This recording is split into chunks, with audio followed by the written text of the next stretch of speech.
Assalamualaikum warahmatullahi wabarakatuh. Kami dari kelompok 2 ingin mempresentasikan materi tentang indera pendengaran yang beranggotakan kelompok Asril Yofi dengan NIM 21003185 dan saya Rahma Novianti Revina dengan NIM 21003226 dan Cynthia Tri Octavia dengan NIM 21003156. Baiklah, materi 1 dan materi 2 akan disampaikan oleh Asril Yofi dengan NIM 21003185. Pertama, anatomi fisiologi pendengaran. Anatomi pendengaran. Sistem organ pendengaran terdiri dari struktur organ pendengaran yang berada di luar otak dan batang otak, yaitu telinga luar, telinga tengah, telinga dalam, dan saraf koklearis. Yang pertama, anatomi telinga luar. Telinga luar merupakan bagian telinga yang terdapat di lateral dari membrane timpani, terdiri atas auriculum, meatus acousticus externus atau MAE, membrane timpani atau MT. Auriculum merupakan tulang rawan fibroelastis yang dilapisi kulit, berbentuk pipih dan permukaannya tidak rata, melekat pada tulang temporal melalui otot-otot dan ligame. Bagiannya terdiri dari helix, antihelix, tragus, antitragus, dan konka. Daun telinga yang tidak mengandung tulang rawan ialah lobules. MAE terdiri dari dua bagian, yaitu pars cartilage yang berada di sepertiga lateral dan pars osseus yang berada di 2/3-nya. MT dibagi dua bagian, yaitu pars tensae memiliki 3 lapisan, yaitu lapisan squamosa, lapisan mukosa, dan lapisan fibrosa. Lapisan ini terdiri dari serat melingkar dan radial yang membentuk dan mempengaruhi konsistensi MT. 2. Anatomi telinga tengah. Telinga tengah terdapat 2 buah otot, yaitu M tensor timpani dan M stapedius. 3. Anatomi telinga dalam. Fungsi TD ada 2, yaitu koklea yang berperan sebagai organ auditus atau indera pendengaran dan canilis semicircularis sebagai alat keseimbangan. Kedua organ tersebut saling berhubungan, sehingga apabila salah satu organ tersebut mengalami gangguan, maka yang lain akan terganggu. 4. Saraf koklearis. Sel-sel rambut di dalam ose diinervasi oleh serabut eferen dan eferen dari saraf koklearis cabang dari nervus. Serabut eferen menuju ke sel rambut bagian dalam dan sisanya menuju ke sel rambut luar. Eferen ini akan membentuk ganglion spiralis yang selanjutnya menuju ke nucleus cochlearis yang merupakan neuron primer. Dari nucleus cochlearis neuron sekunder berjalan kontralateral menuju lemnicus lateralis dan ke colliculus posterior dan corpus geniculatum medialis sebagai neuron tersier. Selanjutnya menuju ke pusat pendengaran di lobus temporalis, tepatnya di gyrus transversus. Fisiologi pendengaran. A. Mekanisme pendengaran telinga luar dan tengah. Auricula berfungsi untuk mengetahui arah dan lokasi suara dan membedakan tinggi rendah suara. MAE adalah tabung yang terbuka pada satu sisi, tertutup pada sisi yang lain. Frekuensi resonansi ditentukan dari panjang tabung, lengkungan tabung tidak berpengaruh. Gelombang suara kemudian diteruskan ke MT, di mana pars tensae MT merupakan medium yang ideal untuk transmisi gelombang suara ke rantai osikuler. Fungsi dari mekanisme ini adalah untuk melindungi koklea dari getaran merusak disebabkan oleh suara berfrekuensi rendah pada lingkungan suara keras dan menurunkan sensitivitas pendengaran pada suara orang itu sendiri. B. Mekanisme pendengaran telinga dalam. Koklea mempunyai 2 fungsi, yaitu menerjemahkan energi suara ke suatu bentuk yang sesuai untuk merangsang ujung saraf auditorius yang dapat memberikan kode parameter akustik sehingga otak dapat memproses informasi dalam stimulus suara. Rangsangan suara dari koklea diteruskan oleh nervus cranialis ke korteks melalui nukleus cochlearis, ventralis, dan dorsalis. Jarak tersebut merupakan sistem pendengaran sentral. 2. Bagian telinga dan fungsinya. A. Telinga bagian luar. Yang pertama, pinna atau daun telinga. Pinna juga berfungsi untuk mengatasi masalah perbedaan tekanan udara antara bagian dalam dan luar telinga, agar gelombang suara masuk ke telinga dengan baik, serta membuat transisi menjadi lebih lancar. Yang kedua, saluran telinga. Fungsi saluran telinga yaitu mentransmisikan suara dari pinna ke gendang telinga. B. Telinga bagian tengah. Yang pertama, gendang telinga. Gendang telinga merupakan membran yang berada di ujung saluran pendengaran dan menandai awal telinga yang berbentuk kerucut pipih. Bagian gendang telinga sangat sensitif terhadap dari gelombang suara, membuat gendang telinga bergetar. Yang kedua, ossiculus. Gelombang suara yang masuk akan menyebabkan adanya getaran pada gendang telinga.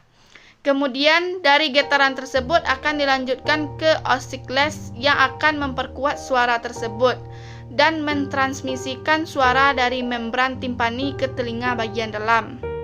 Yang ketiga, tuba eustachius. Tuba eustachius memiliki fungsi untuk membantu ventilasi telinga tengah dan menjaga tekanan udara yang sama di kedua sisi membran timpani. C. Telinga bagian dalam. Yang pertama, koklea atau rumah siput. Koklea ini dilapisi dengan lebih dari 15.000 rambut kecil dan memiliki cairan yang bergerak di dalamnya. Di koklea, gelombang suara diubah menjadi impuls listrik yang kemudian dikirim ke otak. Otak selanjutnya menerjemahkan impuls ke dalam suara yang kita ketahui dan pahami.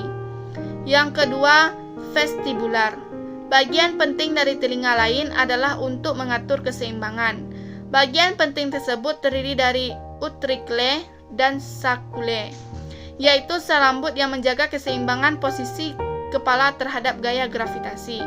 Mereka ini juga disebut reseptor gravitasi. Yang ketiga, semikular.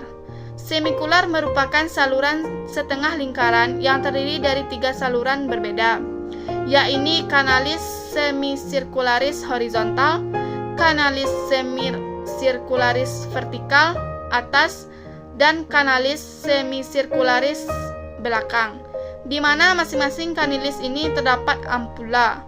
Ampula sendiri memiliki fungsi mengatur keseimbangan dinamis yang menentukan kesadaran posisi kepala saat terjadi getaran memutar atau rotasi.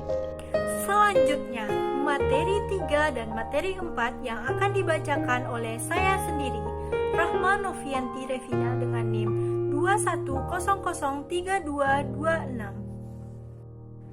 3. Saraf pendengaran. Saraf vestibulo-koklear. Saraf vestibulo-koklear itu saraf kranial ke-8 yang berperan dalam proses mendengar dan menjaga keseimbangan tubuh. Makna kata vestibulo-koklear berasal dari 2 kata, yaitu vestibular yang artinya keseimbangan dan koklear yang artinya pendengaran. Saraf ini merupakan saraf sensoris. Saraf vestibulo-koklear berasal dari bagian lateral dari sudut yang dibentuk antara cerebrum dan pons, melewati saraf 8 menuju internal acoustic meatus di bagian tulang temporal bone. Bagian koklear terletak di anterior, sedangkan vestibular di bagian posteriornya. Dalam telinga dalam terdapat saluran koklear yang bersambung dengan sakula, utricula, dan saluran semi-sirkular. Mereka membentuk sebuah sistem tertutup yang mengandung endolimfe yang merupakan turunan dari otokista. Kelainan koklear sejatinya bisa berpengaruh terhadap sistem vestibular dan begitu juga sebaliknya. 4. Proses pendengaran. 1. Suatu bergetar dan menciptakan sebuah gelombang bunyi. 2. Gelombang bunyi ditangkap oleh daun telinga. 3. Gelombang bunyi masuk ke dalam liang telinga. 4. Gelombang bunyi menggetarkan gendang telinga dan diubah menjadi energi mekanik. 5. Terdapat tulang pendengaran di telinga bagian tengah, yaitu tulang martil, tulang landasan, dan tulang samurdi. 6. Gendang telinga menggetarkan tulang pendengaran dan meneruskannya ke telinga bagian dalam. Gangguan pendengaran konduktif terjadi di telinga bagian. 7. Getaran cairan di dalam koklea atau rumah siput merangsang sel-sel rambut menghasilkan impuls bioelektrik. 8. Kerusakan sel-sel rambut pada koklea akan mengakibatkan gangguan pendengaran sensorioneural. 9. Impuls listrik dari sel-sel rambut diteruskan ke otak oleh syaraf pendengaran. Di otak, impuls dari kedua telinga tersebut diartikan sebagai suara. Selanjutnya, materi 5 dan materi 6 yang akan dibacakan oleh Cynthia Tri Octavia dengan NIM 21003156. 5. Kelainan atau gangguan pendengaran. 1. Otitis eksterna. Ini merupakan peradangan pada telinga luar. Ini bisa terjadi jika telinga sering kemasukan air, misalnya karena berenang. Telinga yang kemasukan air akan menjadi basah dan lembab, sehingga jamur dan bakteri mudah berkembang biak. Otitis eksterna ini dapat menimbulkan gejala gatal, sakit saat telinga disentuh atau ditarik, kemerahan dan bengkak, keluar cairan pada telinga, dan sebagainya. 2. Otitis media. Otitis media merupakan gangguan pada telinga tengah yang disebabkan oleh virus atau bakteri. Gejala yang timbul seperti sakit telinga, gangguan pendengaran, demam, dan sebagainya. Yang ketiga, otitis interna adalah infeksi pada telinga bagian dalam. Ini terjadi akibat otitis media yang tidak diobati dan infeksi virus atau bakteri di telinga. Gejala dari otitis interna dapat dilihat dari sulit berdiri atau duduk, merasa mual, muntah, telinga berdenging, dan sakit telinga. Yang keempat, gendang telinga pecah. Ini bisa disebabkan dari infeksi telinga tengah atau otitis media pada diobati dan telinga kemasukan benda asing. Gangguan ini dapat menimbulkan gejala sakit telinga, keluar cairan, gangguan pendengaran, dan vertigo. 5. Telinga berdenging.